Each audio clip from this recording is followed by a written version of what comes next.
யாருக்கு நோய்கள் இருக்குதோ, உட்கார்றது கஷ்டமாக இருக்குதோ அவங்க சாஞ்சி உட்கார்ந்து கொள்ளட்டும். மற்றவங்க கொஞ்சம் எழுப்பிவாங்க. சஃப்புகளை பூர்த்தி செஞ்சு உட்கார்ந்துக்கோங்க. பின்னால வரக்கூடியவங்களுக்கு லேசாக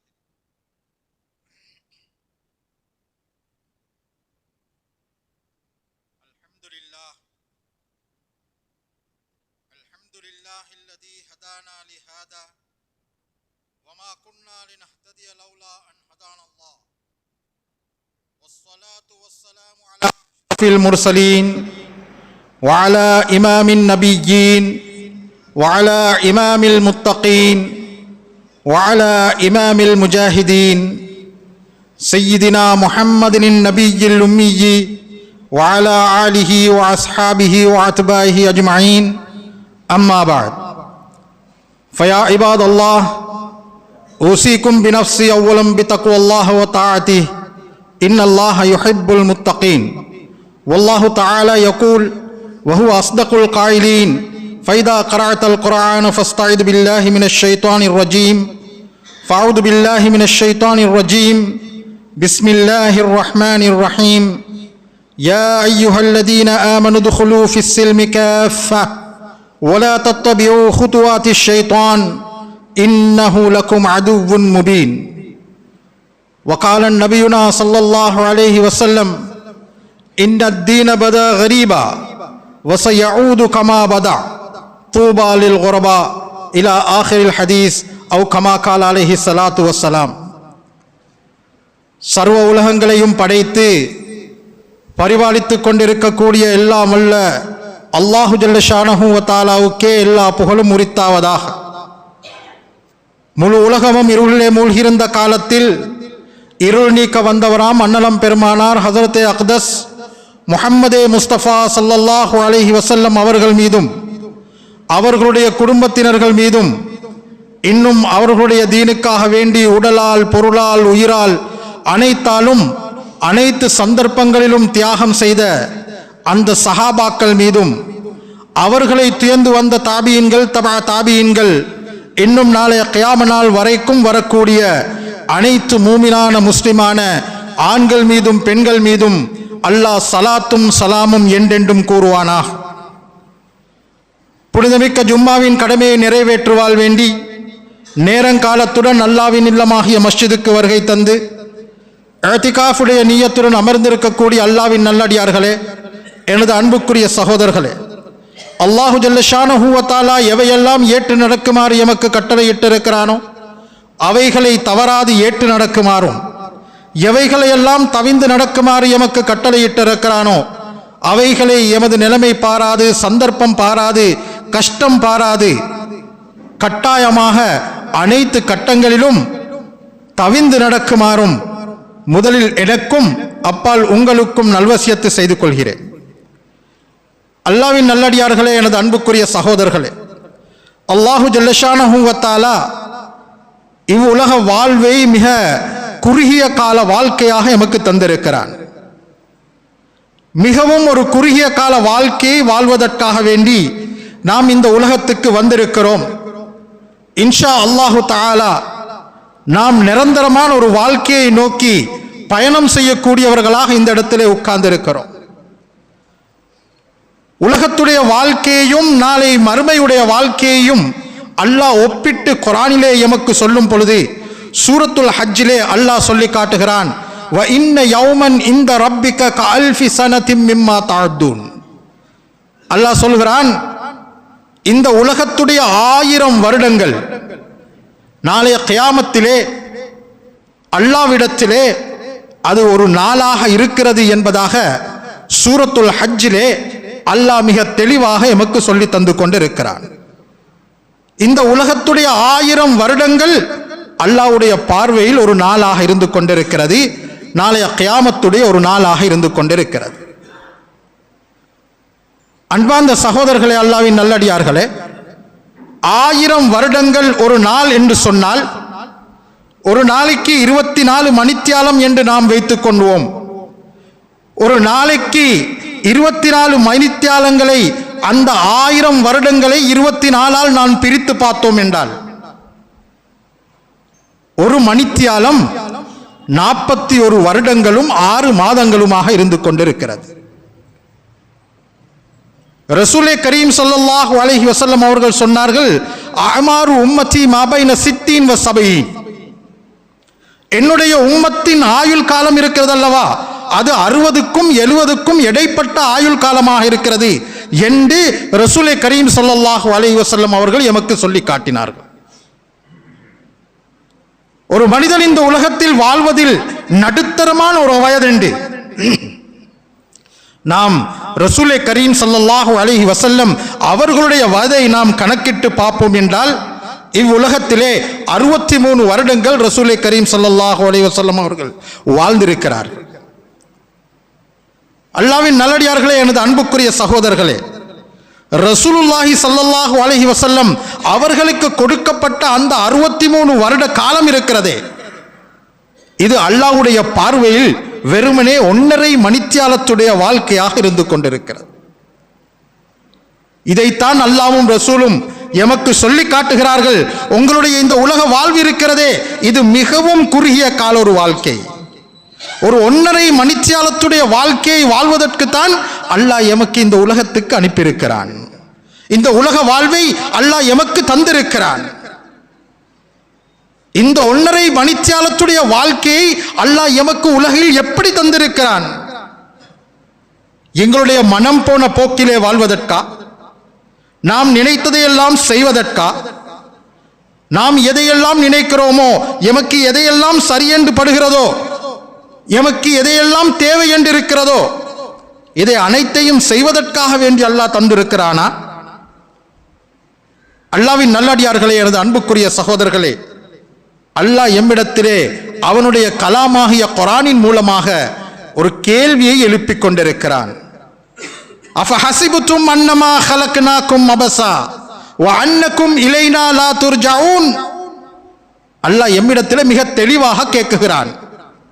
அஃபஹஸிபுதும் அன்னமா ஹலக்னாகும் அபஸா, உங்களை இந்த உலகத்திலே நாம் வீணாக படைத்திருக்கிறோம் என்று நீங்கள் நினைத்து கொண்டிருக்கிறீர்களா? கேலி கூத்துக்காக வேண்டி நாம் வீணாக உங்களை படைத்து வைத்திருக்கிறோம் என்று நீங்கள் எண்ணிக்கொண்டிருக்கிறீர்களா? அஃபஹஸிபுதும் அன்னமா ஹலக்னாகும் அபஸா. அல்லாஹ் சொல்லிவிட்டு அதே ஆயத்தில் தொடரில் சொல்கிறான், வ அன்னகும் இலைனா லா துர்ஜஊன், நீங்கள் என்னிடத்திலே திரும்பி வரமாட்டீர்கள் என்ற எண்ணத்தில் இந்த உலகத்திலே வாழ்ந்து கொண்டிருக்கிறீர்களா என்று மிக பயங்கரமான ஒரு கேள்வியை எம்மிடத்திலே அல்லாஹ் கேட்டுக்கொண்டிருக்கிறார். இந்த 1.5 மணித்தியாலத்துடைய வாழ்க்கையை அப்ப அல்லாஹு ஜல்லஷானஹு வ தஆலா எமக்கு தந்திருக்கிறதுடைய நோக்கம் என்ன?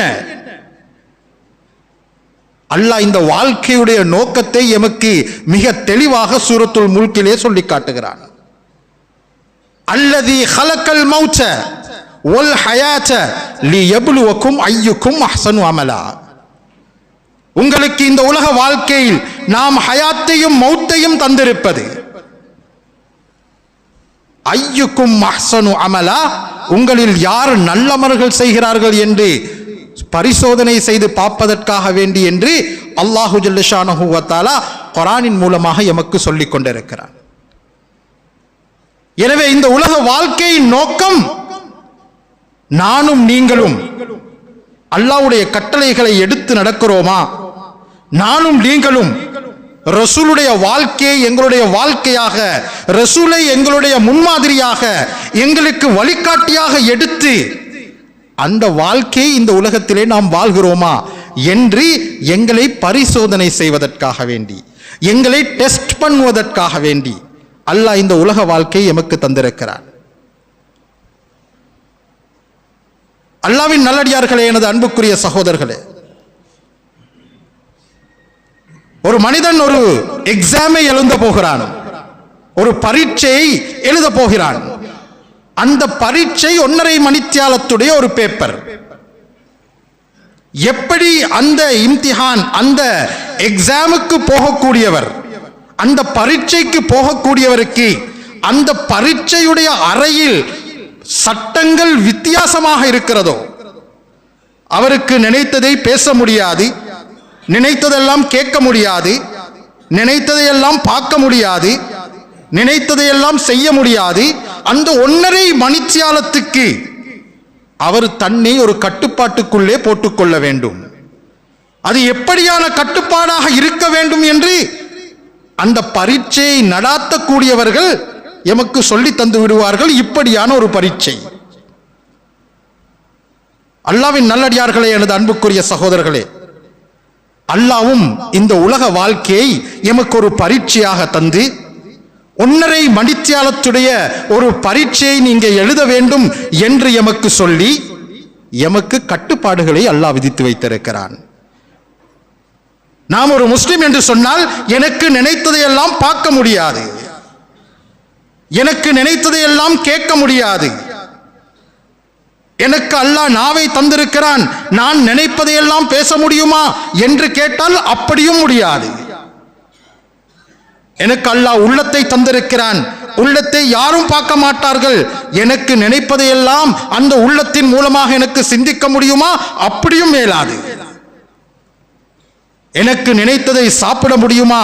அல்லாஹ் கட்டுப்பாடு வைத்திருக்கிறான், இது ஹராம், இது ஹலால். எனக்கு நினைத்ததையெல்லாம் உடுக்க முடியுமா? அல்லாஹ் கட்டுப்பாடு வைத்திருக்கிறான், இந்த உடைகளை அணிய முடியும், இந்த உடைகளை அணிய முடியாது. எனக்கு நினைத்ததையெல்லாம் செய்ய முடியுமா? அல்லாஹ் கட்டுப்பாடு வைத்திருக்கிறான், உனக்கு நினைத்ததையெல்லாம் செய்ய முடியாது, அதுக்கு நான் ஹராத்தையும் ஹராமையும் வைத்திருக்கிறேன், ஹலால் என்றும் ஹராம் என்றும் நான் பிரித்து வைத்திருக்கிறேன். அல்லாஹ்வின் நல்லடியார்களே, எனது அன்புக்குரிய சகோதரர்களே, இப்படி அடுக்கிக் கொண்டே போகலாம்.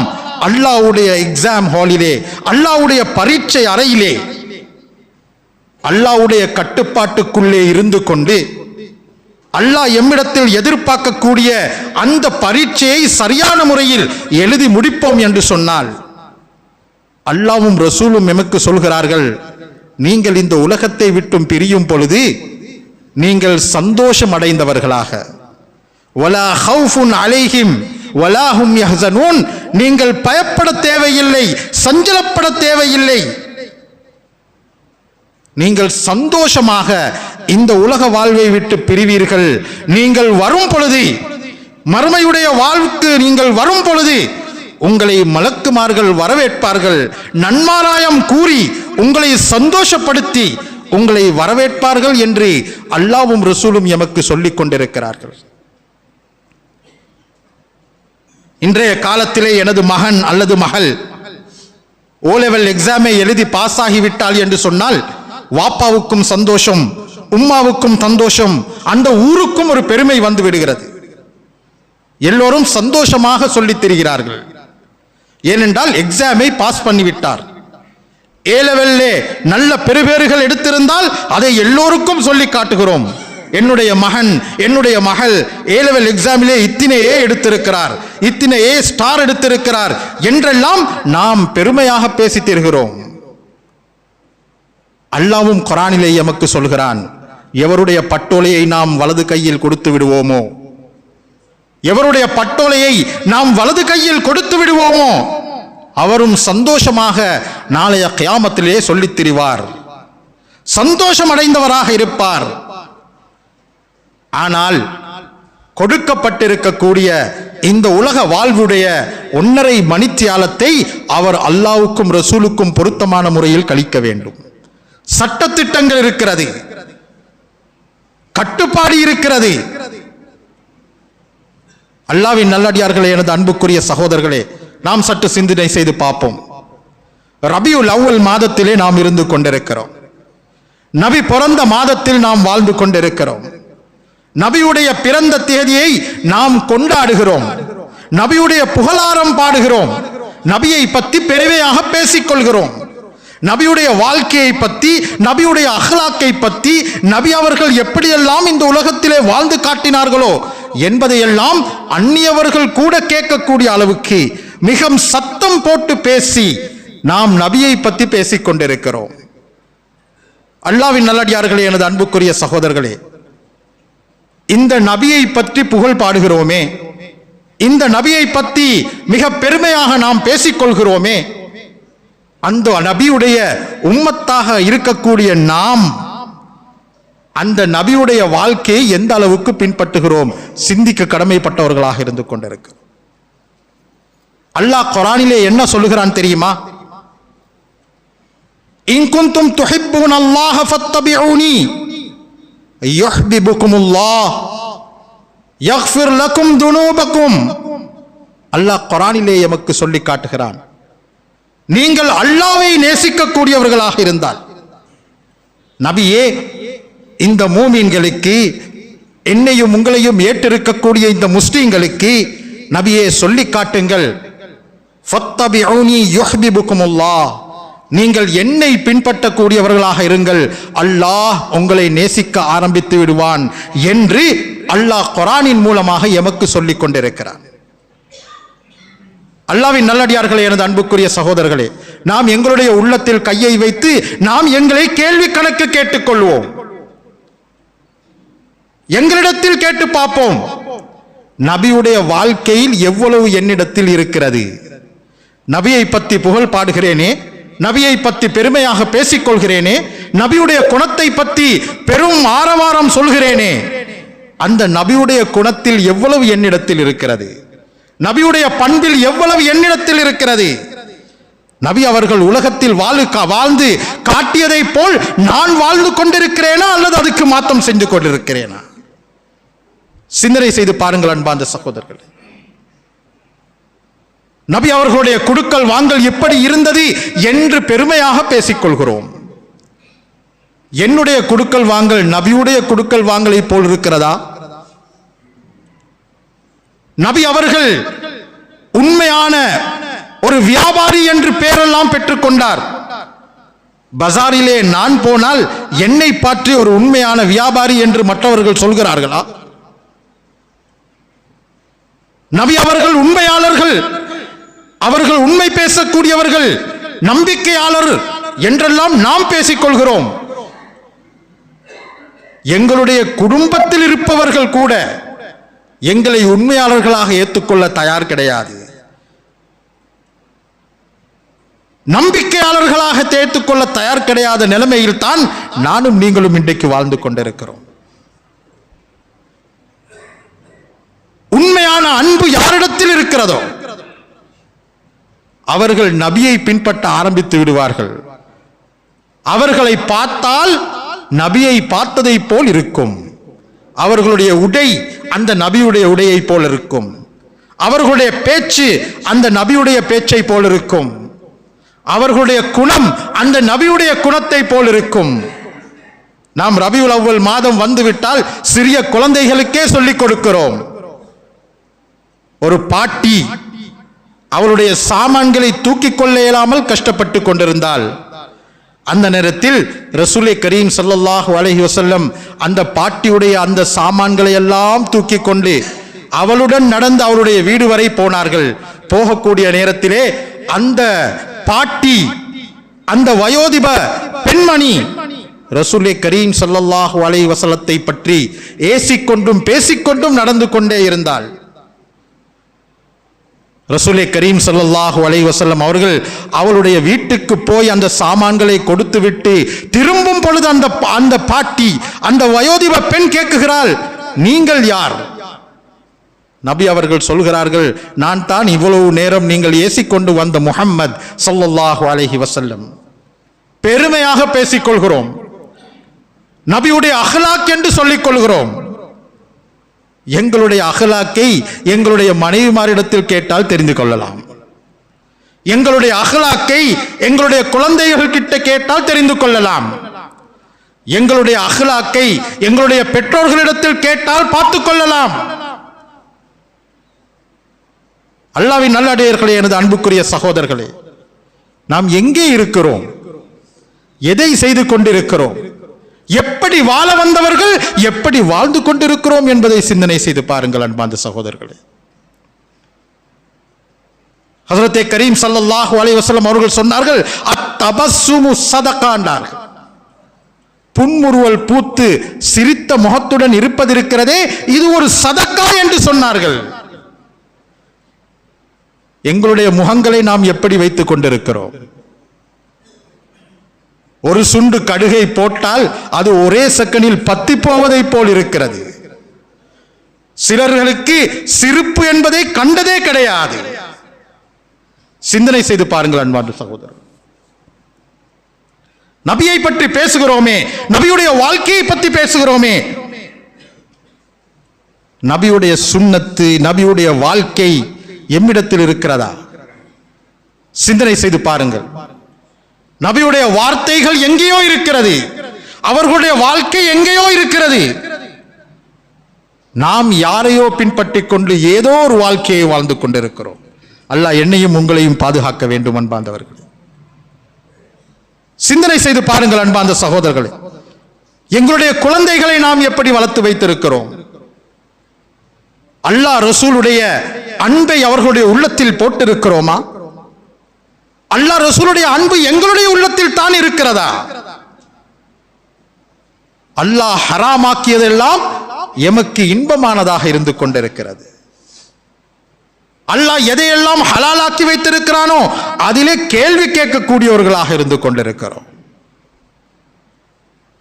உதாரணமாக சொல்வதாக இருந்தால், இன்றைக்கு சில ஹராம்கள் எமக்கு சர்வ சாதாரணமாக ஆகியிருக்கிறது. விளங்கிக் கொள்வதற்காக வேண்டி சொல்கிறேன். மியூசிக் கேட்பது ஹராம் என்று தெரியும், ஆனால் அந்த மியூசிக் இல்லாமல் எங்களுக்கு வாழ்க்கையே இல்லாத ஒரு நிலைமையிலே நாம் இன்றைக்கு வாழ்ந்து கொண்டிருக்கிறோம். சிந்தனை செய்து பாருங்கள் அன்பார்ந்த சகோதரர்களே. என்னுடைய வீட்டில் எவ்வளவு மியூசிக் இருக்கிறது, கடை வீதியிலே எவ்வளவு மியூசிக் கேட்கிறோம். ஹராம் என்று தெரியும், ஆனாலும் அது இல்லாமல் வாழ முடியாது. இப்பொழுது அதெல்லாம் லேசாக ஆகிவிட்டது. இதையெல்லாம் பார்த்தா உலகத்தில் வாழ முடியுமா என்று கேட்கக்கூடியவர்களும் எங்கள் மத்தியிலே இருந்து கொண்டு தான் இருக்கிறார்கள். பஸ்ஸிலே இருந்து வீடு வரைக்கும் இது இன்றைக்கு சர்வ சாதாரணமாக ஆகிவிட்டது. நாம் விரும்பாவிட்டாலும் கேட்டுத்தான் ஆக வேண்டும் என்ற நிர்பந்த நிலைக்கு நாம் ஆக்கப்பட்டிருக்கிறோம். சிந்தனை செய்து பாருங்கள் அன்பார்ந்த சகோதரர்களே. நபியை பற்றி பேசுகிறோமே, நபியுடைய வாழ்க்கையை பற்றி பேசுகிறோமே, நபியை ஏன் நாம் பின்பற்றாமல் இருக்கிறோம்? ஒரு கவிதையிலே சொல்கிறார்கள், தாசில் இலாஹ வாந்த துலுஹிர் ஹுப்பா. அல்லாவை நீங்கள் விரும்புகிறீர்கள் என்று நீங்கள் சொல்லிக் கொள்கிறீர்கள். அல்லாவுக்கு எதிராக யாராவது பேசிவிட்டால் கொதித்து எழும்பி விடுகிறீர்கள். அல்லாஹ் மீது நேசம் வைத்திருக்கிறீர்கள், அல்லாஹ் மீது அன்பு வைத்திருக்கிறீர்கள், அல்லாஹ்வுடன் காதல் இருக்கிறது என்று நாம் பேசிக்கொண்டு திரிந்து கொண்டிருக்கிறோம். சொல்கிறார்கள், இதையெல்லாம் நாவால் சொல்லிவிட்டு அல்லாஹ்வுக்கு மாத்தம் செய்து கொண்டிருக்கிறோம். அல்லாஹ்வுக்கு மாத்தம் செய்து கொண்டிருக்கிறோம். எல்லோருடன் உட்கார்ந்து இருந்தால் இது கூடாது என்று சொல்கிறோம், ஆனால் நாம் தனிமையிலே உட்கார்ந்து இருந்தால் அது எனக்கு மட்டும் ஹலால் என்று சொல்லிக் கொள்கிறோம். சிந்தனை செய்து பாருங்கள் அன்பார்ந்த சகோதரர்களே. எங்களுடைய உள்ளத்தில் நாங்கள் கையை வைத்து கேட்டு பார்ப்போம், எங்களுடைய மற்றவர்களை விட்டு விடுவோம்.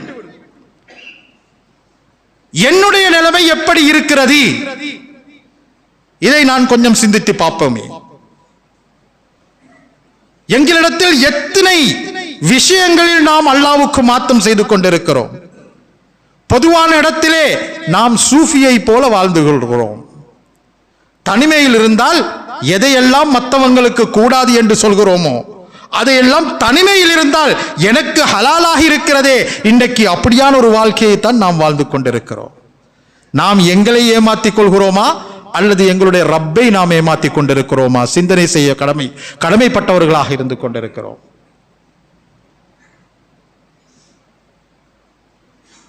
அல்லாஹ் மீது அன்பு என்று சொல்கிறாய், தாசில் இலாஹ வஅன்த துலுஹிர் ஹுப்பா. அல்லாஹ்வை நேசம் கொண்டிருக்கிறாய் என்று சொல்கிறாய், அல்லாஹ் மீது அன்பு கொண்டிருக்கிறாய் என்று சொல்கிறாய். இருந்தாலும் நீ அல்லாஹ்வுடைய கட்டளைகளுக்கு மாத்தம் செய்து கொண்டிருக்கிறாய். ஹாதா ல அம்ரி ஃபில் ஃபிஆலி பதி. இது ஒரு காலமும் நடக்க முடியாத ஒரு விஷயமாக இருக்கிறது. லவ் கான ஹுப்புக சாதிகன் ல அத்தஅதஹு.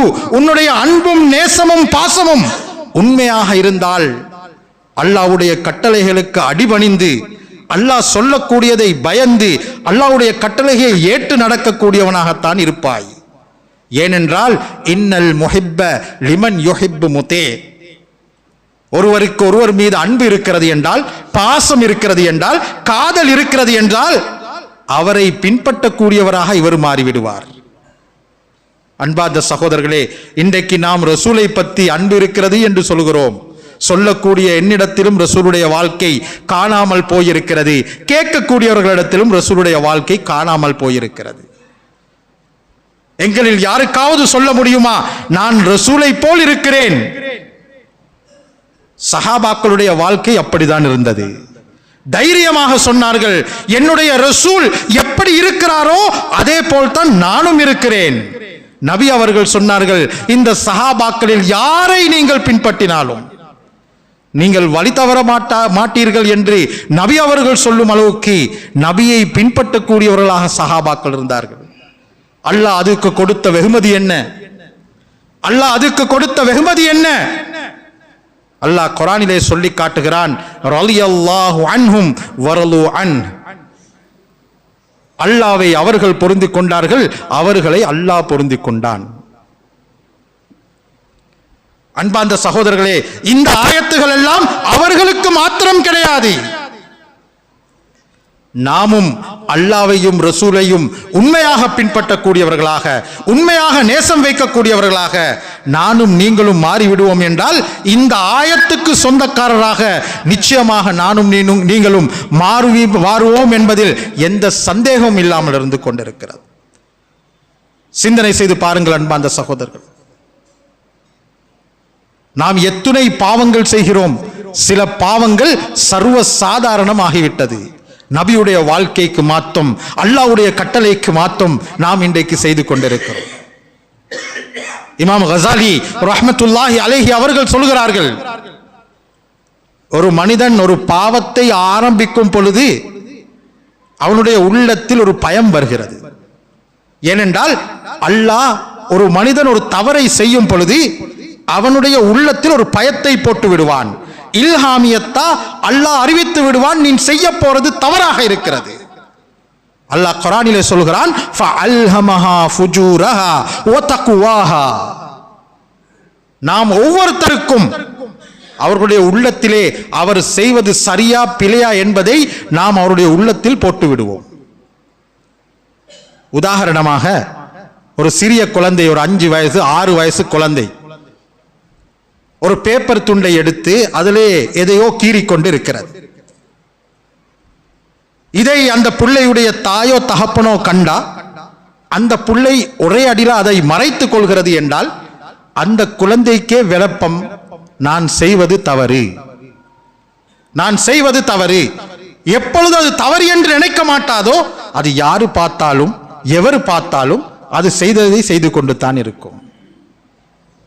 அன்பார்ந்த சகோதரர்களே, இமாம் கஸாலி ரஹ்மத்துல்லாஹி அலைஹி அவர்கள் சொல்றார்கள், முதலாவது தவறை செய்யும் பொழுது ஒரு பயம் இருக்கும். ஆனால் எப்படி ஃபுட் பைக்கிலே பேலன்ஸை எடுப்பது போல அந்த ரோதை சுத்தி கொண்டிருக்கும் பொழுது அந்த சக்கரம் சுத்த ஆரம்பித்ததும் ஒருவருக்கு பேலன்ஸ் வாரதை போல ஒரே பாவத்தை அவன் திரும்ப திரும்ப செய்யும் பொழுது அந்த பாவத்துக்கு அவன் பழக்கப்பட்டு விடுகிறான். அதற்கு பின்னால் அந்த பாவத்தில் அவனுக்கு அச்சம் வருவது கிடையாது. சிந்தனை செய்து பாருங்கள் அன்பார்ந்த சகோதரர்கள், சில பாவங்கள் இருக்கிறது, அந்த பாவங்களை நாம் செய்யும் பொழுது மாத்திரம்தான் அல்லாஹ் எமக்கு பாவி என்று எழுதுகிறான். ஒருவன் பொய் சொல்கிறான், அவன் பொய் சொல்லக்கூடிய நேரத்தில் மாத்திரம்தான் அல்லாஹ் அவன் பொய்யன் என்று எழுதுகிறான், பொய் சொன்ன தவறை எழுதுகிறான். மற்ற நேரங்களிலே சும்மா இருக்கிறான், உண்மையை பேசுகிறான், அந்த நேரத்திலே அல்லாஹ் அவனை பொய் சொன்னான் என்று எழுதுவது கிடையாது. ஆனால் அன்பார்ந்த சகோதரர்களே, அல்லாஹ்வின் நல்லடியார்களே, சில பாவங்கள் இருக்கிறது, நாம் தொழுகையில் நின்றாலும் நான் பாவி என்று எழுதப்பட்டு கொண்டிருக்கிறேன், நான் நித்திரையில் தூக்கத்தில் இருக்கிறேன், நான் ஒரு பாவம் செய்தவனாக எழுதப்பட்டு கொண்டிருக்கிறேன். மிக கவனமாக கேட்டுக்கொள்ளுங்கள் அன்பார்ந்த சகோதரர்களே, எங்களுடைய வாழ்க்கையில் இப்படியான பாவங்களை நாம் செய்து கொண்டிருக்கிறோம். நபியுடைய வாழ்க்கை தெரியாததின் காரணமாக, அல்லாஹ்வுடைய கட்டளை தெரியாததின் காரணமாக. உதாரணமாக சொல்லுவதாக இருந்தால், எங்களுடைய தலைமுடி, எங்களுடைய வாலிபர்களுடைய தலைமுடியை பாருங்கள். இப்பொழுது அது வாலிபர்களை தாண்டி வயோதிபர்கள் வரைக்கும் அது வந்துவிட்டது. என்ன செய்கிறார்கள்? செலூனிலே போய் கொஞ்சம் உட்கார்ந்து பாருங்கள். அவர்களும் அவர்களுடைய தலையும் தலைமுடியும் படுற பாடை பாருங்கள். முடியையும் கொடுத்து தலையையும் கொடுத்து காசையும் கொடுத்து விட்டு வரக்கூடிய ஒரு சமுதாயமா இருக்கிறோம். ரசூலே கரீம் ஸல்லல்லாஹு அலைஹி வஸல்லம் அவர்கள் சொன்னார்கள், 2 பக்கத்தால முடியை இறக்கி விட்டு, இந்த பக்கத்தாலும் இந்த பக்கத்தாலும் முடியை இறக்கிவிட்டு நடுவிலே முடியை வைக்கக்கூடியவன் அவன் ஹராத்தை செய்து கொண்டிருக்கிறான். அவனுடைய தலைமுடி அப்படி இருக்கும் காலமெல்லாம் அவன் ஒரு பாவியாக கணக்கெடுக்கப்படுகிறான். எங்களுடைய வீட்டில் எங்களுடைய எத்தனை பிள்ளைகளுக்கு நாம் இப்படி முடிவெடுத்து வைத்திருக்கிறோம். ஒன்றுமே அறியாத சிறிய குழந்தைகளுக்கு கூட முடியை அப்படித்தான் வைத்து வைத்திருக்கிறோம். சிந்தனை செய்து பாருங்கள் அன்பார்ந்த சகோதரர்கள். எங்களோட வாலிபர்களுடைய நிலைமையை பாருங்கள். ஒரு காலத்தில் தாடி வைப்பது என்றால் 10,000 தடவை யோசித்தார்கள். இப்பொழுது தாடியை வைத்திருக்கிறார்கள். அந்த தாடிக்கு செய்திருக்கும் அநியாயம் இருக்கிறதே. என்னுடைய வீட்டில் இருப்பவன் தாடி வைத்திருக்கிறானா அல்லது வேற ஏதாவது வைத்திருக்கிறானா என்று சிந்திக்கக்கூடிய அளவுக்கு அந்த தாடிக்கு அநியாயம் செய்திருக்கிறார்கள். நாம் நபியை பின்பற்றுகிறோம் என்று சொல்கிறோம், எங்களுடைய வழிகாட்டி நபி என்று சொல்கிறோம். ஆனால் நாங்கள் யாரையோ பின்பற்றி கொண்டிருக்கிறோம். எவரோ செய்வது எமக்கு அழகாக விளங்குது, நபியுடைய வாழ்க்கை எமக்கு அசிங்கமாக விளந்து கொண்டிருக்கிறது. சிந்தனை செய்து பாருங்கள் அன்பார்ந்த சகோதரர்கள். எங்களுடைய எத்தனை வாலிபர்கள் கழுத்திலே செயின் போட்டிருக்கிறார்கள், கையிலே பிரேஸ்லெட் போட்டிருக்கிறார்கள். சிந்தனை செய்து பாருங்கள் அன்பார்ந்த சகோதரர்கள். எங்களுடைய எத்தனை தகப்பன்மார் அந்த செயினை வாங்கி கொடுத்திருக்கிறார்கள், பிரேஸ்லெட்டை வாங்கி கொடுத்திருக்கிறார்கள். சிந்தனை செய்து பாருங்கள் அன்பார்ந்த சகோதரர்கள். சிலரிடத்தில் கேட்டால் நான் இது வெள்ளியால் செயின் போட்டிருக்கிறேன் என்று சொல்கிறார்கள், வெள்ளியால் பிரேஸ்லெட் போட்டிருக்கிறேன் என்று சொல்கிறார்கள். ஆண்களுக்கு வெள்ளியால் ஹலாலானது மோதிரம் மாத்திரம்தான். செயின் போடுவது, பிரேஸ்லெட் போடுவது, இது எல்லாம் ஆண்களுக்கு ஹராமாக இருக்கிறது ஷரியத்திலே. சிந்தனை செய்து பாருங்கள் அன்பார்ந்த சகோதரர்களே. அதை போட்டுக்கொண்டு ஒரு மனிதன் அவ்வல் ஜமாத்திலே முதல் சஃபிலே நின்று தொழுது கொண்டிருக்கிறான். தொழுதற்கு அவனுக்கு நன்மை கிடைக்கும், ஆனால் தொழுகையோட சேர்த்து பாவத்தையும் செய்து கொண்டிருக்கிறான் என்று எழுதப்பட்டு கொண்டிருக்கிறது. அந்த மாலையை போட்டுக்கொண்டு அந்த பிரேஸ்லெட்டை போட்டுக்கொண்டு தூங்கிக் கொண்டிருக்கிறான். சுன்னத்தான முறையை பேணி தூங்கிக் கொண்டிருக்கிறான். அப்பவும் அவன் ஒரு பாவி என்று எழுதப்பட்டு கொண்டிருக்கிறது. சிந்தனை செய்து பாருங்கள் அன்பார்ந்த சகோதரர்கள். நாம் எப்படி வாழ்ந்து கொண்டிருக்கிறோம்? எங்களுடைய நபி இப்படியெல்லாம் வழிகாட்டினார்களா? நபி பிறந்த மாதத்தில் இருக்கிறோம், நபியுடைய வாழ்க்கையை பற்றி சிந்தித்து இருக்கிறோமா? இன்றைய காலத்து ஆண்கள் மோதிரம் அணிகிறார்கள். ரசூலுல்லாஹ்வுடைய சுன்னத்து என்ன தெரியுமா? மோதிரம் அணிவதாக இருந்தால் அது வலது கையில் சின்ன விரலில் அல்லது மோதிரம் விரலில் அணிய வேண்டும், இந்த விரலில் அல்லது இந்த விரலில் அணிய வேண்டும். எங்களுடைய வாலிபர்கள் இன்றைக்கு எந்த விரலில் மோதிரம் அணிந்திருக்கிறார்கள் தெரியுமா? நடு விரலிலே அணிந்திருக்கிறார்கள், ஆள்காட்டி களிமா விரலிலே அணிந்திருக்கிறார்கள், பெரு விரலிலே மோதிரம் அணிந்திருக்கிறார்கள். ஷரியத் என்ன சொல்கிறது, ஹதீஸ் என்ன சொல்கிறது தெரியுமா? நடு விரலிலும் இந்த களிமா விரலிலும் ஆண்கள் மோதிரம் அணிவது ஹராம் என்று சொல்லுகிறது. எங்களில் எத்தனை பேருக்கு தான் இது தெரியும்?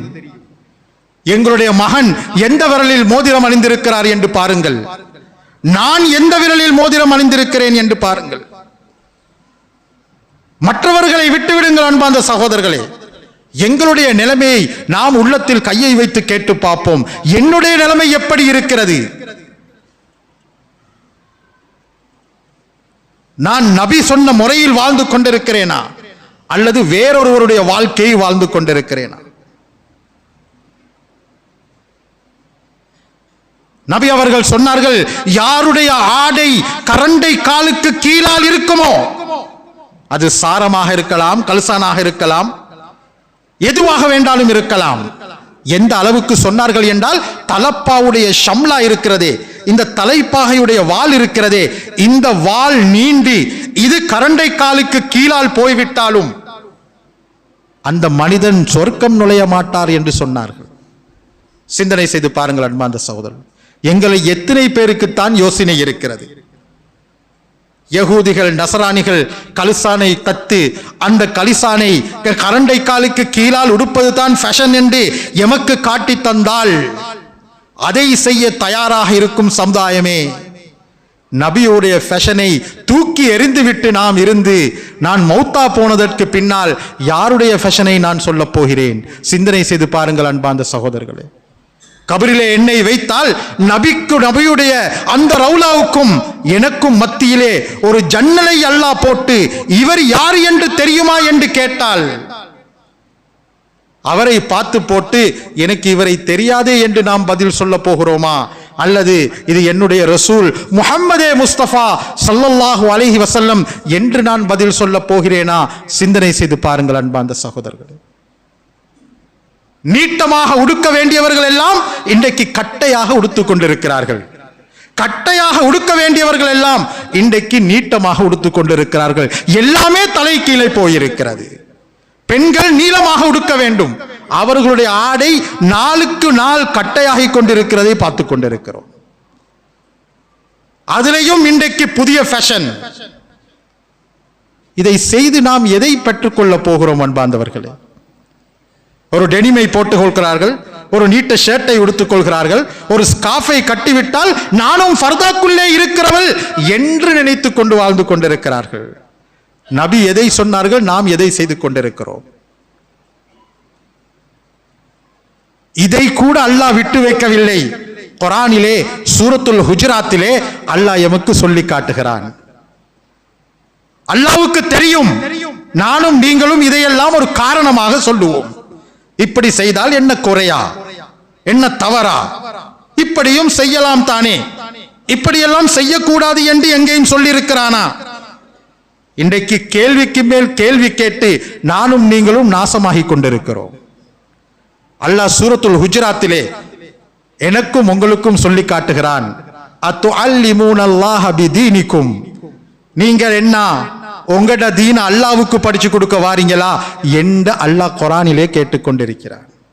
அத்துஅல்லிமூனல்லாஹ பிதீனிக்கும், உங்களோட மார்க்கத்தை அல்லாஹ்ட மார்க்கம் என்று நீங்க சொல்லி கொடுக்க வாரீங்களா என்று அல்லாஹ் கேட்டுக்கொண்டிருக்கிறார். அல்லாஹ்வின் நல்லடியார்களே, எனது அன்புக்குரிய சகோதரர்களே, கொஞ்சம் சிந்தனை செய்து பாருங்கள்.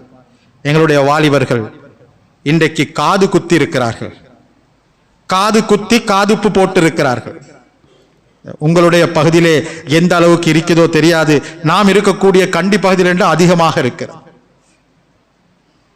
கண்டி கொழும்பு பகுதிகளிலே முஸ்லிம் வாலிபர்கள் காது குத்தி காதுப்பு போட்டிருக்கிறார்கள்.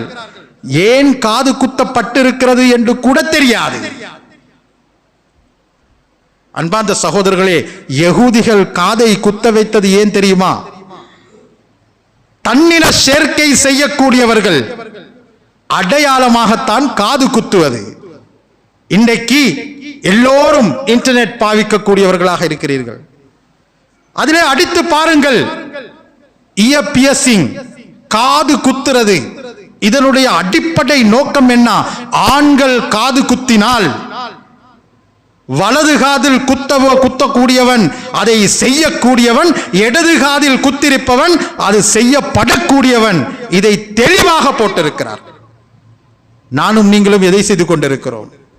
காதை குத்தி காதுப்பை போட்டு அழகாக இருக்கிறது என்று நினைத்துக் கொண்டிருக்கிறோமா? யகூதிகள் எம்மை பார்த்து சிரித்துக் கொண்டிருக்கிறார்கள். யகூதிகள் எம்மை பார்த்து சிரித்துக் கொண்டிருக்கிறார்கள். எங்களுக்கு பதுவாவும் செய்கிறான், எங்களுடைய வாழ்க்கையை இவன் பின்பற்றி கொண்டும் இருக்கிறான். நாம் எதையெல்லாம் காட்டுகிறோமோ அதையெல்லாம் எடுத்து நடக்கக்கூடியவனாக இருக்கக்கூடிய ஒரு மடமையில் வாழக்கூடிய சமூகமாக இவர்கள் இருக்கிறார்கள் என்று பார்த்து சிரித்துக் கொண்டு இருக்கிறார்கள். சிந்தனை செய்து பாருங்கள் அன்பார்ந்த சகோதரர்கள். எங்களுடைய சமூகத்தின் நிலைமையை சொல்லுகிறேன். நபியை பற்றி நபி பிறந்த மாதத்தில் பேசுகிறோமே, நபியை பற்றி புகழாரம் பாடுகிறோமே, நபியுடைய வாழ்க்கையில் ஒரு பகுதியாவது நான் எடுத்து நடக்க வேண்டும் என்ற சிந்தனையில் நாம் இருக்கிறோமா என்பதை நாம் சிந்திக்க வேண்டும் என்பது தான் உங்களுக்கு சொல்லிக் கொண்டிருக்கிறேன். இந்த சமுதாயத்தை பாருங்கள், தூங்கத்திலே காலத்தை கழிக்கக்கூடிய சமுதாயமாக ஆகிவிட்டது. இன்றைக்கு ஜும்மாவுக்கு வந்திருப்பவர்களும் தூங்கிக் கொண்டு, ஜும்மாவுக்கு வந்திருப்பவர்களும் தூங்கிக் கொண்டு, இந்த நேரத்தில் நான் நேத்து என்ன செய்து கொண்டிருந்தேன்? என்னுடைய ஆபீஸில் இருந்தேன், என்னுடைய கடையில் இருந்தேன், கல்யாண வீட்டில் இருந்தேன், எனக்கு ஒரு தேவைக்காக வேண்டி ஒரு பயணம் போயிருந்தேன், தூங்கிக் கொண்டேனா இருந்தேன். ஆனால் ஜும்மாவுக்கு வந்தால் நிம்மதியா தூங்கி விடுவார்கள். என்ன சொல்லப்படுகிறது, என்ன கேட்கப்படுகிறது, ஒன்றுமே கவனம் கிடையாது. கடமைக்காக வந்தோம், தூங்கினோம், எழும்பினோம், தொழுதோம், வீட்டுக்கு போய்விட்டோம்.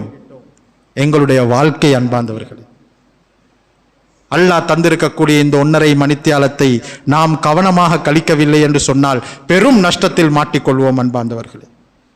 இது உங்களுக்கு மாத்திரம் சொல்லவில்லை, எனக்கும் நான் சொல்லிக் கொள்கிறேன். இந்த மேடையில், இந்த மிம்பரில் இருந்து சொல்கிறேன். இது எனக்கும் நான் சொல்லிக் கொள்கிறேன், உங்களுக்கும் நான் சொல்கிறேன். கொஞ்சம் நாம் சிந்திக்க கடமைப்பட்டவர்களாக இருந்து கொண்டிருக்கிறோம். மடையர்களாக நாம் வாழ்ந்துவிடக்கூடாது.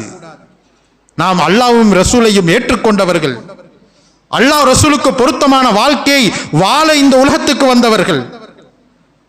எனவே நாம் எங்களுடைய உள்ளத்தில் கொஞ்சம் நாம் எங்களுடைய கையை வைத்து கேட்டு நாம் இந்த அல்லாஹ்வுக்கு கட்டுப்பட்டு அல்லாஹ்வுடைய கட்டளைகளை எடுத்து நடந்து நபியுடைய வாழ்க்கையை வாழக்கூடியவர்களாக ஆகுவதற்கு எல்லாம் வல்ல அல்லாஹ் ஜல்ல ஷானஹு வ தஆலா எனக்கும் உங்களுக்கும் தௌஃபீக் செய்வானாக. யா அல்லாஹ் எங்களுடைய பாவங்களை மன்னித்து தந்தருள்வாயாக. யா அல்லாஹ் எங்களுடைய நினைவுகளை சீரானதாக ஆக்கி தந்தருள்வாயாக. யா அல்லாஹ் உன்னுடைய நபியை பின்பற்றக்கூடியவர்களாக, உன்னுடைய நபி மீது உண்மையான அன்பு வைக்கக்கூடியவர்களாக எங்கள் அனைவரையும் ஆக்கி தந்தருள்வாயாக. யா அல்லாஹ் உன்னுடைய கட்டளைகளை எடுத்து நடந்து உன்னுடைய ஹராமாக்கியவைகளை தவிந்து நடந்து உன்னுடைய நபியுடைய வாழ்க்கையை எடுத்து நடந்த நல்லடியார்களுடைய கூட்டத்திலே எங்கள் அனைவரையும் நீ சேர்த்துக் கொள்வாயாக. யா அல்லாஹ் எங்களிலே யார் யாரெல்லாம் மரணித்து கபருடைய வாழ்க்கையை வாழ்ந்து கொண்டிருக்கிறார்களோ அவர்களுடைய பாவங்களை எல்லாம் மன்னித்து உயர்தரமான அந்த சொர்க்கத்துக்குண்டானவர்களாக அவர்களை ஆக்கி அருள் புரிவாயாக. யா அல்லாஹ் எங்களையும் நல்லடியார்களுடைய கூட்டத்தில் சேர்ந்து நாம் மரணிக்கும் பொழுதும் அந்த லா இலாஹ இல்லல்லாஹ் முஹம்மது ரசூலுல்லாஹ் என்ற